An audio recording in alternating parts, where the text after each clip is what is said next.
কেন কাঁদতেছ আব্বা? কিয়ামতের দিন কি কেউ কাউকে চিনবে না? না, কেন? কে বলেছে তোমাকে? এমনি জিজ্ঞেস করতেছি। হ্যাঁ, কেউ কাউকে চিনবে না। তা আমি যদি জাহান্নামে যাই, তুমি যদি জান্নাতে যাও, আমি যদি জান্নাতে যাই, তুমি যদি জাহান্নামে যাও, তাহলে আমরা সবাই আলাদা থাকবো না?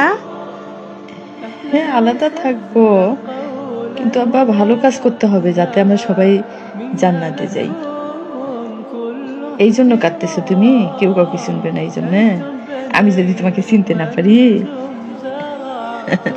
আমি চিনবো আব্বা। আমার যে কান্না পাচ্ছে, আমি চিনবো আব্বা। আমি তোমাদেরকে চিনবো তো। ভালো কাজ করলে চেনা যাবে আব্বা। একটা বিষয় আছে কি আব্বা জানো? আর কাঁদিও না, আমি চিনবো ইনশাল্লাহ। আল্লাহ বলেছে